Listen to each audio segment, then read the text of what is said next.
দেখুন কত সুন্দর একটি জায়গায় বাইক রাইড করতেছি, দুপাশে সবুজ শ্যামল এবং মাঝখান দিয়ে রাস্তা। ছোট রাস্তা হলেও রাস্তাটি অনেক সুন্দর, আর এই জায়গাতে বাইক রাইড করে খুব মজা লাগতেছে। তবে চলুন আজকে আমরা ঘুরতে যাই ডেরি ফার্ম এলাকায়। সাভারের ডেরি ফার্ম এলাকা খুবই সুন্দর একটি জায়গা, আর যেই জায়গাটাতে আজকে যাব ঘুরতে এবং দেখাবো আপনাদের জায়গাটা কতটা সুন্দর। অনেক বড় এরিয়া নিয়ে এই জায়গাটা গঠিত, আর এই জায়গাটার দুপাশে চক, যেটাকে বলি আমরা মাঠ, ক্ষেতের মাঠ, ফসলের মাঠ। এখানে আসলে ঘাস চাষ করা হয়। ডেরি ফার্ম আসলে বলতে বোঝায় এটাকে, এখানকার যে ঘাস চাষ করা হয় সেটা নিয়ে গরুকে খাওয়ায় বা ডেরি ফার্ম করে আর কি, ক্যান্টনমেন্টের ভিতরে সেখানে আর কি এই ঘাস ব্যবহৃত হয়। আর এই কারণে এই দুই পাশে এরকম ফাঁকা জায়গা, চক টাইপের, আর মাঝখান দিয়ে রাস্তা। আর রাস্তাটা এতটা সুন্দর তা বলার বাইরে। এখানে যদি আপনি বাইক রাইড করেন তাহলে আপনি মজাটা বুঝতে পারবেন। তবে এখানে আপনি যদি রিক্সা নিয়ে আসেন তাহলে আসতে পারবেন না, কারণ রিক্সা আসা বন্ধ। আর যদি আপনি হেঁটে হেঁটে আসেন তাহলে কিন্তু আপনি সুন্দর করে ঘুরতে পারবেন না, কারণ ওর বড় এরিয়া তো, এই জন্য আর কি।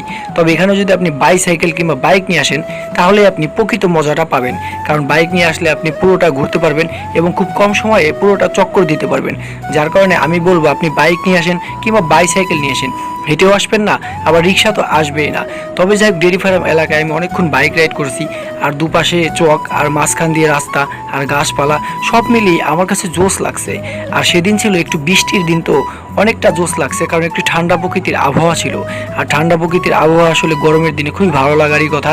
তবে যাই হোক, আমরা এখানে মোটামুটি অনেকক্ষণ ঘুরলাম এবং অনেকগুলি ভিডিও আপলোড করলাম বা ভিডিও বানালাম, আর যেগুলো ভিডিও আপনারা দেখতে পাচ্ছেন ইতিমধ্যেই। তবে চলুন এখন কাজের কথায় চলে আসি। এখানে হচ্ছে ডেরি ফার্ম এলাকা। যাই হোক, ডেরি ফার্মে আপনারা কিভাবে আসবেন? ডেরি ফার্মে আপনাকে আসতে হলে সিএমবি দিয়ে সোজা আসতে লাগবেন। আসার পরে বাম দিকে রাস্তা ঢুকে গেছে ডেরি ফার্মের, যে কাউকে জিগাইলে হবে। তারপরে আপনি ডেরি ফার্মে ঢুকে যাবেন।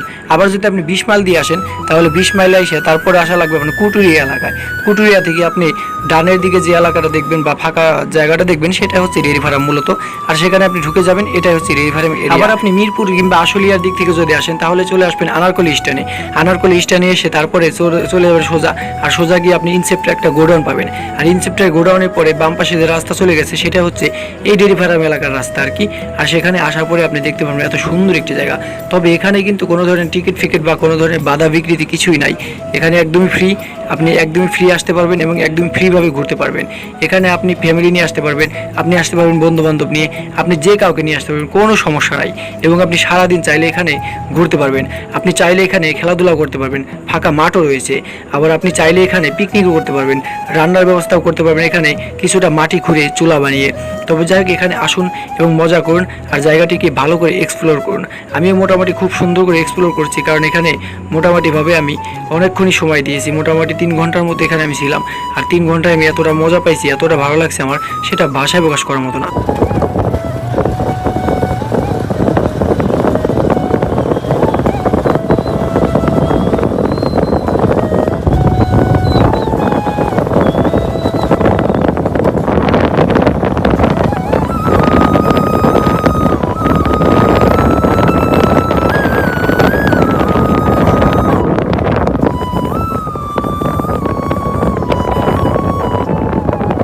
ভেতরের রাস্তাগুলো এতটা সুন্দর তা বলার বাইরে, একদমই ক্লিন এবং খুবই পরিষ্কার রাস্তা। আর রাস্তাগুলো একটু পাকা করা, যার কারণে আপনি বাইক চালিয়ে খুবই মজা পাবেন। আর এখানে বাইক চালিয়ে আমি খুব মজা পাইছি, তা আপনারা বাইক রাইড দেখে বুঝতে পারলেন। তবে যাই হোক, আজকের ভিডিও এ পর্যন্তই, কারণ আমরা চলে এসেছি শেষ প্রান্তে। আমরা এখন এখান দিয়ে চলে যাবো বাসার উদ্দেশ্যে, আর বাসায় গিয়ে আমরা রেস্ট করবো, কারণ অনেকক্ষণ আমরা ঘুরে ফেলেছি। তবে যাই হোক, ভিডিও কেমন লাগলো অবশ্যই কমেন্টস করে জানাবেন। আর ভিডিও যদি অবশ্যই ভালো লাগে আপনার কাছে তাহলে কমেন্টস করে জানিয়ে দিবেন এবং একটা লাইক দিয়ে দিবেন। আর এখানে ঘুরতে এলে অবশ্যই আসবেন, খুবই মজা পাবেন। আল্লাহ হাফিজ, আজকের মতো গুড বাই, টাটা।